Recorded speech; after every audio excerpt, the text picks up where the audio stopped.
Estamos estudiando el capítulo 16 del Evangelio de Juan. Y en uno de los estudios que hemos tenido, hemos visto cómo Jesús estaba preparando a sus discípulos para su partida. No es fácil, hermanos, pienso yo, y en mi punto de vista, al escuchar a Jesús decirles algunas cosas a los discípulos. Bueno, Él les dijo: yo me voy y ustedes se quedan. Si a nosotros nos pasara eso, ¿cómo se sentiría usted? Yo la vez pasada oí al hermano Bel decir: si tuviéramos una persona en la cual nosotros confiamos y nos dice: bueno, me voy y te dejo, David, tú tienes las instrucciones a seguir, realmente, ¿qué haríamos nosotros? ¿Qué haríamos? ¿Estamos dispuestos a continuar o seríamos frágiles en desviarnos en el camino de la vida? Bueno, es precisamente lo que Jesús estaba tratando de hacer, en preparar a los discípulos. Y por eso en el versículo 1 Jesús empieza diciendo, dice: todo esto les he dicho para que no flaquee su fe. Uno de los problemas más serios en la vida de los creyentes es que la fe puede ser flaqueada.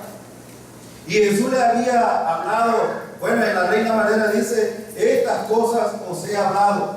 ¿Qué cosas les había hablado Jesús? Bueno, por lo menos déjenme decirles 5 cosas que les había dicho. Les había dicho que había uno entre ellos que lo iba a traicionar y lo iba a entregar. Y a ellos se quedaron al lado. Bueno, ¿y quién de nosotros? Bueno, es más, hubo uno que le, ¿seré yo, Señor? Entonces, Él les habló de esa cosa. También les dijo que entre ellos, entre los 12, había uno que lo iba a negar 3 veces. Y todos conocemos la historia acerca de Pedro. También Jesús les habló de su muerte, de su partida. Él les estuvo hablando de que Él iba a morir y ellos no podían entender este asunto de su muerte. Ahora, espero yo de que todos los que estemos aquí entendamos el propósito de la muerte de Jesús, para que no nos desviemos en nuestra confianza en el Señor. Y otra cosa que también les habló acerca de la culpa del mundo perseguidor.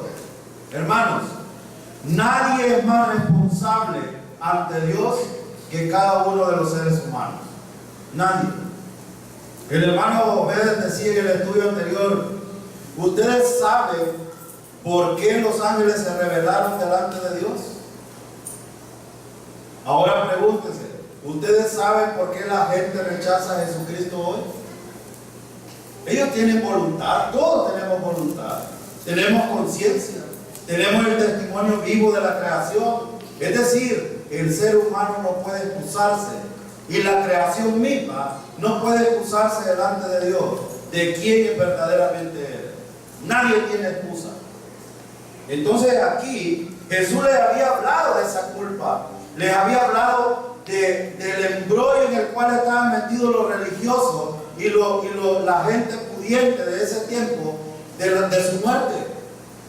Aunque la muerte de Jesús había sido predicha por mucho tiempo antes, y ellos debieron de haber entendido de que la entrada triunfal de Jesús a Jerusalén fue predicha en el año 444 con el decreto de un hombre que se llama Artajerjes. Fue predicho eso, la reconstrucción de los muros y del templo. Y en Daniel 9, versículo 26, Daniel dijo que Jesús iba a entrar el 5 de marzo del 33. Iba a entrar Jesús ahí. La profecía estaba. El problema es que los hombres no estamos enfocados en lo que la palabra del Señor dice. Yo pregunto una cosa, hermano, ¿es bueno estudiar la profecía? Claro que sí. Isaías es un libro muy bueno que está dividido en 3 partes. Habla de la historia de Israel, habla de asuntos prácticos de la vida de Israel que nos sirven a nosotros, y habla también de la profecía de las cosas que van a suceder en el futuro. Desde el capítulo 60 en adelante vamos a ver cómo Dios habla de un Israel restablecido, glorioso, en una promesa establecida por el Rey que ha de venir y que esperamos todos, espero yo. Amén. Amén. Bueno, entonces él había hablado de estas cosas, pero también les dijo algo. Hermano, este es el consuelo y el ánimo que debemos de tener los creyentes. No estamos solos. Él les habló de un consolador. Y ustedes saben quién es el consolador. El Espíritu Santo, que mora en cada uno de nosotros. Entonces no estamos solos. A veces, por las circunstancias de la vida, los creyentes pensamos que Dios nos ha abandonado. Y no es cierto. Dios nunca nos ha abandonado en ningún momento. Quizás debido a la rebeldía y debido a nuestra manera de pensar tan limitada, a veces minimizamos a Dios mismo y su poder, pensando de que Dios no puede hacer las cosas en nuestra vida. Pero Dios, hermano, tenemos el testimonio del hermano Alexander ahora, tenemos el testimonio de la hermana Iris. Dios jamás ha estado lejos de los creyentes. Y si hay alguien aquí que tiene este pensamiento, yo quiero decirle, Dios siempre ha andado contigo en cualquier lugar. Dios estaba ahí. Ahora, pero Jesús por eso empieza a decirle, todo esto les he dicho para que no flaqueen en su fe. Ahora, esto me llama la atención a mí porque, hermano, la pregunta es, ¿podemos flaquear en nuestra fe? A diario lo hacemos. A diario estimamos como mínimo el poder de Dios en nuestra vida. A diario pensamos de que Dios no puede obrar. Yo voy a decir algo porque tengo confianza en ustedes, hermanos. El viernes estábamos orando por la lluvia, ¿no es cierto? Y la lluvia cayó, solo que no echa practique. Y podemos estar disgustados. En otro lado llueve, pero aquí donde nosotros no llueve. Bueno, hermano, a lo mejor el Señor nos está mostrando que necesitamos seguir esperando en el Señor. ¿No es cierto? Hay mucha gente. Me estaba contando ayer un hermano en el instituto. Hermano, estoy tan asombrado que en un lugar aquí por Placita, allá por San Jorge, dice de que fue a visitar a una gente que tiene una milpa. Ahí no ha llovido. Solo han caído como 2 tormentas últimamente. Pero dice, los hermanos estaban sacando unos elotes enormes. Y estaban sacando frijoles nuevos. Y estaban contentos por la productividad. Pero no solo eso. Le estaban dando gracias a Dios y recordando un versículo que dice allá en Deuteronomio, si no me recuerdo, en el capítulo 30. Dice, mientras permanezca la tierra, no faltará la productividad y siempre habrá sustento para la gente. A veces nosotros, el viernes que estaba pidiendo, parece que la hermana María decía, hermano, pidamos por la lluvia. Hermano, mientras la tierra permanezca y Dios esté en nosotros, no va a faltar el sustento para nosotros. Amén. No va a faltar. Entonces, cuando hablamos, de hecho, el contexto de los discípulos era más difícil que el nuestro, porque ellos estaban acostumbrados, fíjense, a ver muchas cosas. Por ejemplo, Jesús les mostró a los discípulos que Él podía y tenía el poder de convertir el agua en vino. Y lo hizo. Y lo vieron. Y era el mejor vino que pudo haber habido. Él les mostró que le pudo haber dado a 5,000 personas de hartar, no de comer, sino de hartarse, porque aún recogieron unos canastos de las sobras que habían dejado. Ellos habían visto esto. Ahora, tú a lo mejor has visto las cosas que Dios ha hecho en tu vida. ¿No crees que es digno de alabar a Dios por lo que haces más Hermanos, con solo el hecho de habernos levantado hoy, es la garantía de la gracia de Dios mostrada y su bondad hacia nosotros.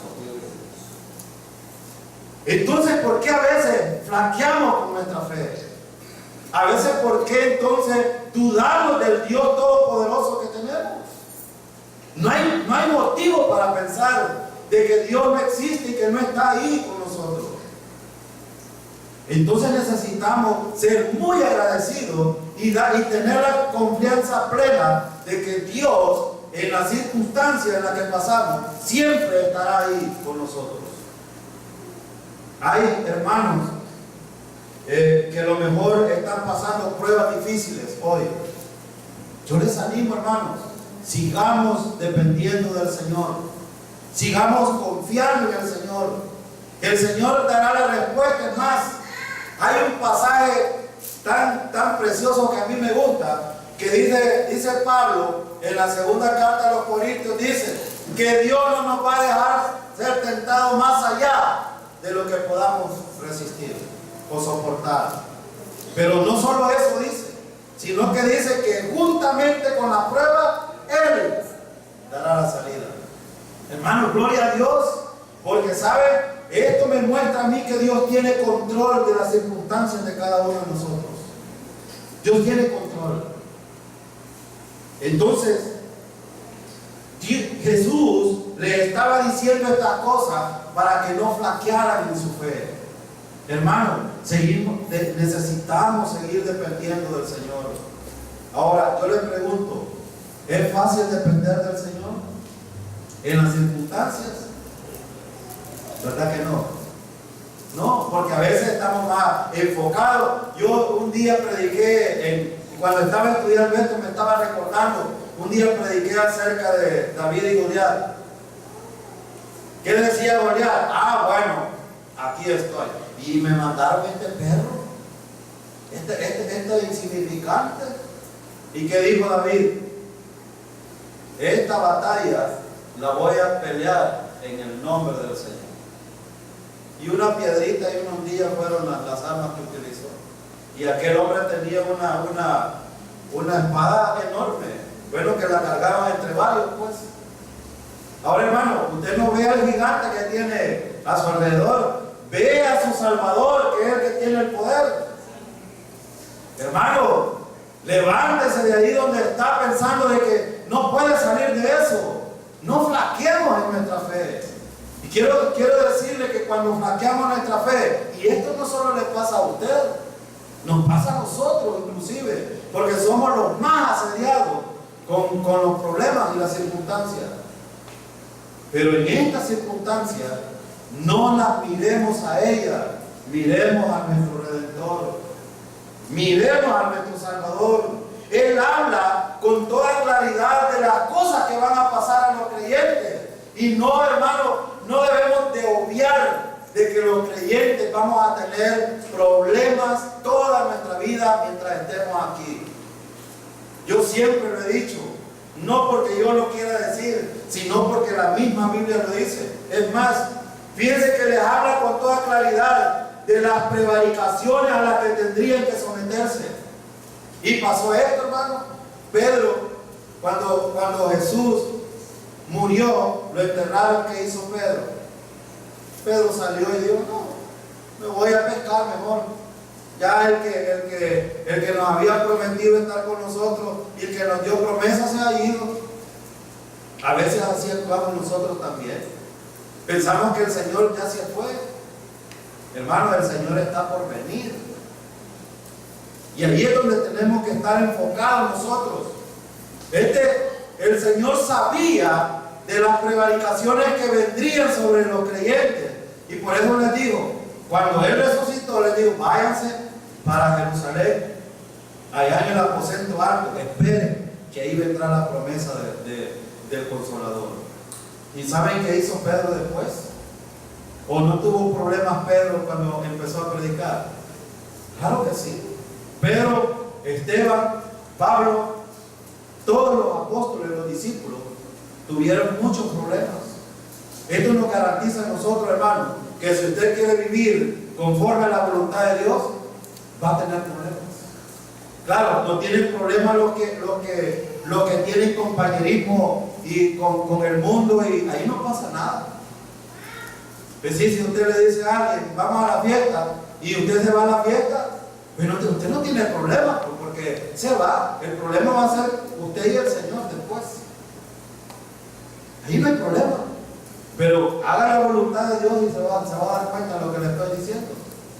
Entonces Jesús sabía de la labor que tendrían que sostener. Hermanos, Dios nos ha dejado una labor también a nosotros.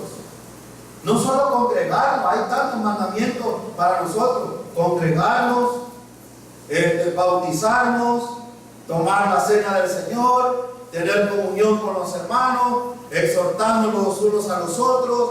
Hay un montón de mandamientos que nosotros necesitamos seguir sosteniendo y seguir aplicando en nuestra vida. Visitar a los enfermos, ayudar a las viudas.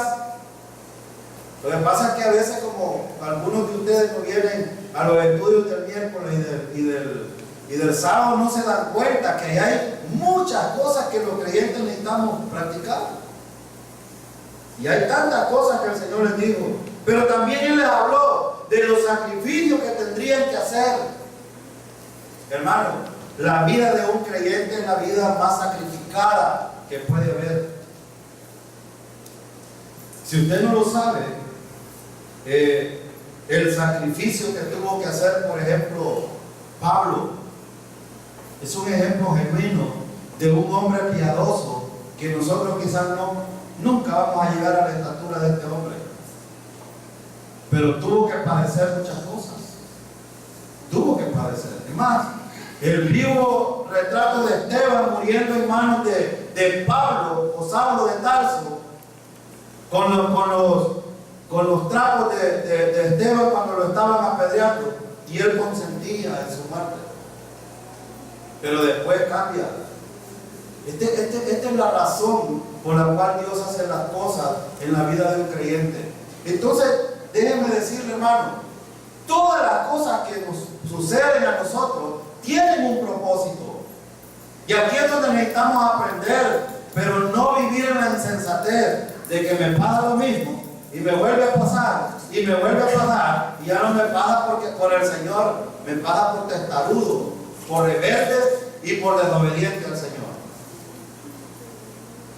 No podemos obviar que el Señor también tiene su mano puesta no solo para protegernos, para dispensar gracia y misericordia. También Dios tiene la mano de justicia y de juicio para cada uno de los creyentes. Cuando digo de justicia y de juicio, estoy hablando de disciplina para un creyente.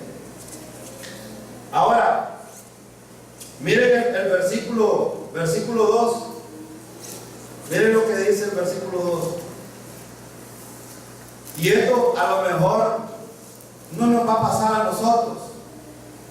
No nos va a pasar. Pero hay gente allá afuera que va a hacer cosas con nosotros terribles. Miren lo que dice el versículo 2. Los expulsarán de las sinagogas, y hasta viene el día en que cualquiera que los mate pensará que les está prestando un servicio a Dios. Ustedes recuerdan, acabo de mencionar a Pablo y a Esteban. Cuando Pablo estaba consintiendo la muerte de Esteban, ¿qué cree usted que estaba pensando Pablo? Que estaba haciendo lo correcto. Él pensaba. La gente cuando te maltrata ya, bueno, el hermano Obed hizo una descripción y relató todo el problema que tiene Israel ahora. Y hay muchas cosas que a veces nosotros no entendemos, y es cierto en dos sentidos. Uno, hermano, cuando usted tiene la afinidad de un pensamiento torcido, perverso, en contra del pueblo de Israel, entonces usted tiene un serio problema. Nosotros necesitamos amar, respetar, bendecir y orar por este pueblo de Israel. Si usted quiere ver la mano de Dios sobre usted, bendiciéndolo, bendiga al pueblo de Israel. Pero no se meta con los políticos. Ya hemos hablado nosotros aquí, apártese de esa calaña de hipócritas que viendo la falta de oportunidades y de problemas que tiene el país, metidos en otros asuntos, que ni, bueno, los maestros que están aquí saben que ni siquiera dinero nos han dado en la escuela. Y el presidente de la Asamblea Legislativa de nuestro país yendo a abogar por Palestina, gastándose miles de dólares, cuando en las escuelas hay necesidades. O sea, y apoyando a los contrarios de Israel. Ahora yo le digo una cosa, hermano. Por eso a veces mencionamos, y quizás nosotros un día, y a mí sinceramente me tiene sin cuidado si viniera cualquier gobierno aquí a atacarnos y nos quieren matar. Por la verdad, no me importa. Así lo digo, no me importa. Por proteger al pueblo de Israel, no me importa. A lo mejor algunos nos van a censurar por estas cosas, porque los ven por este medio. No nos interesa. Hermano, y no por la verdad murieron muchos creyentes aquí, pues. Entonces, a mí de qué me... ¿Saben qué si me interesa a mí? Es que cualquier cosa que me pase en la vida, por amor al Señor, y si muriera aún, yo sé que voy para un lugar mucho mejor. Entonces, ¿dónde está la pérdida? ¿Cuál es la pérdida, pues? No hay ninguna. Lo que pasa es que nosotros las circunstancias las vemos como un monstruo y no vemos la misericordia que Dios tiene en llevarnos esta chulada para la gloria eterna. Miren qué cosas. ¿Ven cómo funciona la cosa? Dios, hermano, es diferente a nuestro pensamiento. Y por eso Él les dijo, los van a expulsar de la sinagoga. Yo no sé qué le han hecho a ustedes, los impíos allá afuera. Yo estoy pasando una prueba con una compañera que es creyente. Ella dice que es creyente, pero actúa como no tiene ni idea. Y pareciera ser de que ella es mi jefe y no yo el jefe de ella. Terrible. Pero ¿saben por qué? Porque ya sintieron, ellos estaban bien anteriormente. Y empezaron a sentir presión de que se debe de trabajar y no ser holgazanes. Y cuando leíamos el pasaje de 1 Timoteo el miércoles que el hermano me estaba enseñando, capítulo 6, dice ahí que algunos creyentes, porque dos hermanos, no, si este es mi hermano, aquí yo puedo hacer. No, perdóneme, pero las cosas deben de estar puestas en el lugar. Los creyentes, hermano, si usted quiere padecer por amor al Señor, sométase a su autoridad. Hágalo. Que es impío, no importa, es su jefe. Y si es creyente, mucho mejor. Trabaje con más esmero. ¿Sabe quién va a ser beneficiado al final? Usted. El Señor va a recompensar eso, porque está siendo fiel en el trabajo. No nos vayamos a convertir en ladrones, en usurpadores, porque estos son pecados que Dios mismo no tolera. Entonces, hermano, sufrir por amor al Señor no es lo mismo sufrir por nuestra ignorancia y por nuestras decisiones. Pero si estás sufriendo, bueno, hermano, yo no sé lo que te está pasando.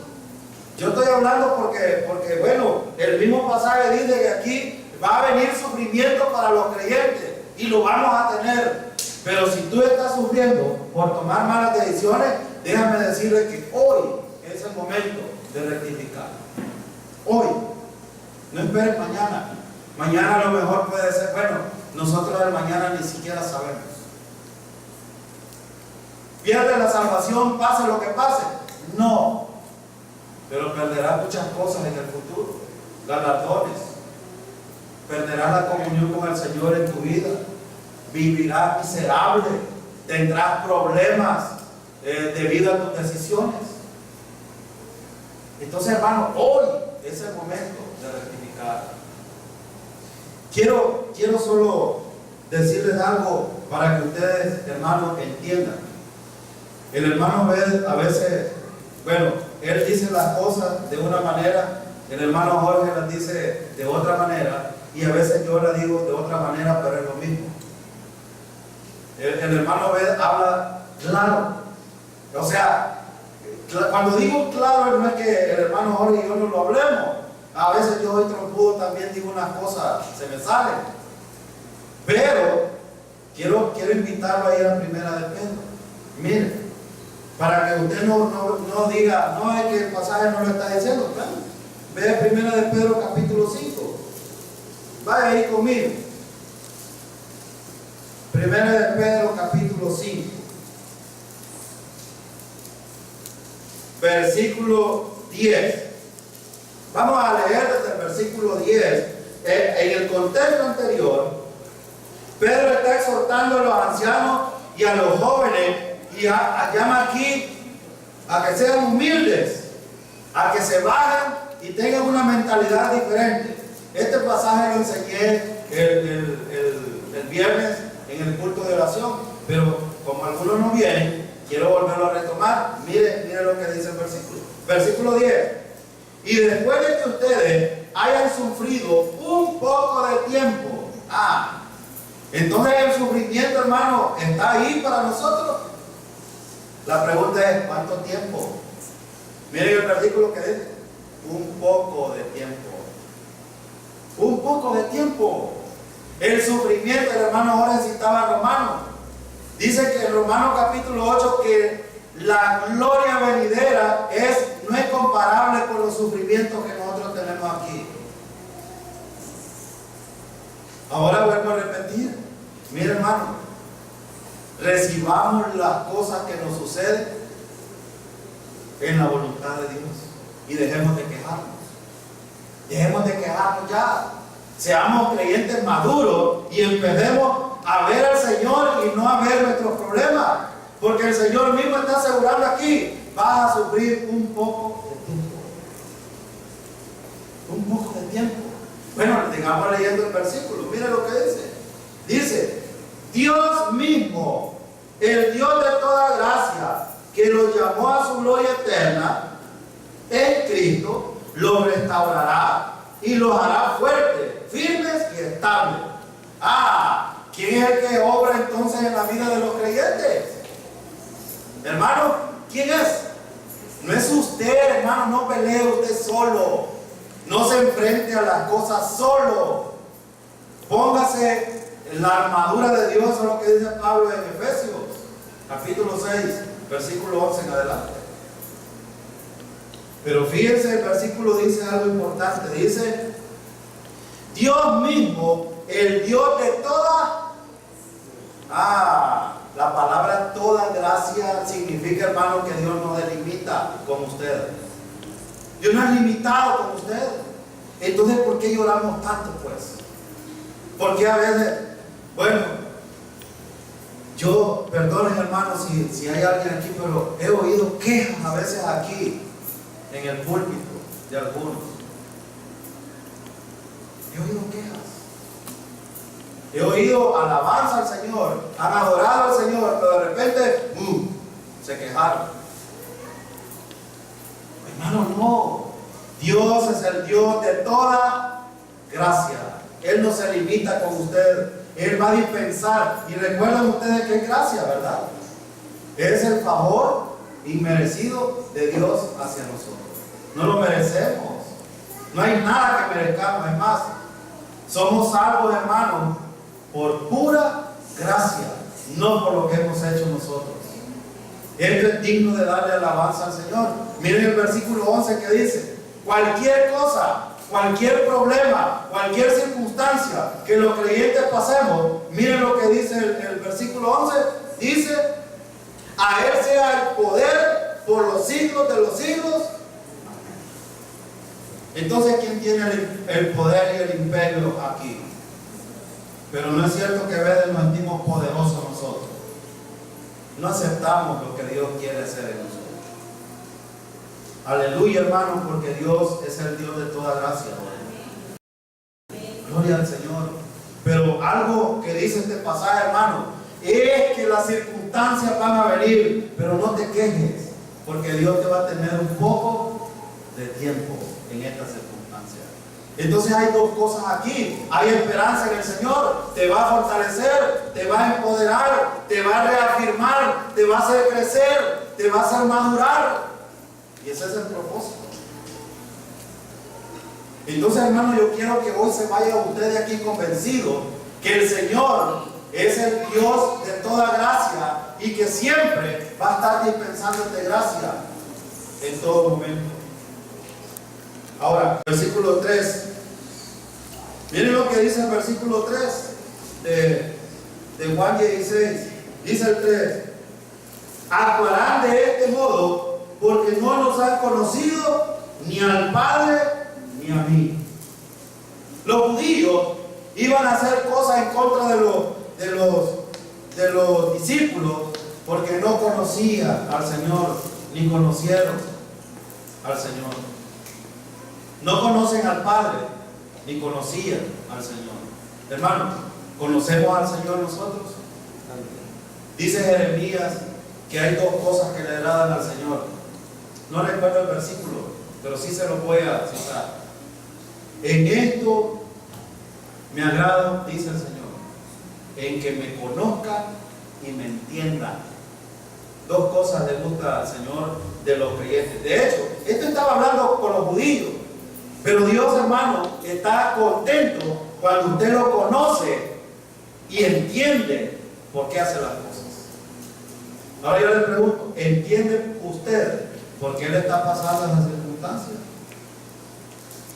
¿Lo entiende? Yo con mi esposa, yo les he dicho, tenemos, bueno, ya vamos a cumplir 9 años de casados. No tenemos hijos, pero no estamos preocupados por eso. Yo sé el problema que ella tiene, y ese problema los médicos siempre me han dicho, porque siempre como esposo de ella, siempre he andado con ella en las buenas y en las malas. Y los ginecólogos dicen, aquí es difícil ver un hombre que venga con su esposa en un proceso ginecológico. Los hombres desechan a las mujeres como que si fueran perras o cualquier otra cosa. Sí. Pero yo, hermano, he estado en las circunstancias y los médicos han dicho, ustedes probablemente no tendrán hijos. Y hemos hablado con ella y hemos dicho, bueno, esta es la voluntad del Señor. Y si Él quiere, habrá, porque ¿quién es el que da la vida, hermanos? Entonces una mujer, y lo digo aquí, hermanos, una mujer porque no tiene hijos no significa que no tiene significado. Para Dios lo tiene. Y yo a mi esposa no la desprecio por eso. Entonces, es porque yo he aprendido de que es aceptar la voluntad del Señor. Yo no sé si un día nos dará un hijo. Si lo da, gloria al Señor, daremos testimonio del milagro que el Señor dará. Y si no, acepto que esta es la voluntad del Señor. Entonces tengamos convicción. Y yo no me paso quejando del Señor. Y mi esposa en el principio tenía este problema. Yo le dije, mi hermana, cuando a veces nos sentamos a platicar de estas cosas, le digo, mi hermana, usted no debe de renegar del Señor de esta manera. Y ella ha aprendido y aceptado. Bueno, el Señor nos ha dado tanta bendición de sobrinos y nosotros lidiamos con niños seguidos y los amamos también. Sí, hemos aprendido esto. Y este es el testimonio que yo les doy, hermanos, para que usted aprenda de que las cosas que suceden, yo por cualquier circunstancia estaría desesperado, quizás joven, buscándome otra mujer, pero no lo voy a hacer. No lo voy a hacer por dos cosas: porque tengo convicciones en el Señor, porque sé que el Señor me rescató del foso, del lodo donde estaba terminado, por gratitud y por amor al Señor. Y segundo, porque amo a mi esposa. Y tercero, porque ella es hija de Dios también. Entonces, espero yo, hermanos, que hoy que nos vamos de aquí, no flaqueemos en nuestra fe. Sigamos dependiendo del Señor y viviendo un día a la vez en conformidad a la voluntad del Señor. ¿Y saben qué? Vendrán problemas, pero serán por un poco de tiempo. Y si vienen, no lo vea. No le estoy diciendo de que no trate de resolverlo, ¿cómo no? Pero el Señor mismo dará la salida para ese problema. Entonces necesitamos seguir dependiendo del Señor. Voy a quedarme en este versículo 3. El tiempo ya es corto. Pero algo importante, hermano, que no debemos olvidar. Número 1, recibamos las circunstancias en la voluntad del Señor con alegría. Estar siempre gozoso, orar sin cesar, porque esta es la voluntad del Señor. Apliquemos los principios de nuestra vida. Apliquémoslo. ¿Y saben qué? La mano del Señor estará en medio de las circunstancias. La paz de Dios sea con todos. Amén. Padre, queremos darle gracias. Dio su vida para darnos vida y los buenos siervos van y lo predican. Mientras tanto otros se aprovechan de todo el trabajo que ha costado vidas. Por dinero cantan, brincan, gritan, cuando hacen sus reinos se creen estrellitas. Valen más que nadie los provoque y que mejor me calle porque me pueden quemar. Se vende el Cristo que da la vida. Hacen a un lado la necesidad, se dan entre ellos falsas sonrisas, temen que el otro les vaya a ganar. Se vende el Cristo que da la vida, hacen a un lado la necesidad, se dan entre ellos falsas sonrisas.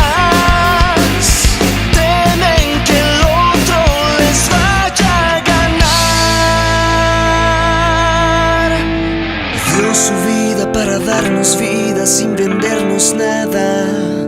Gracias, Jesucristo.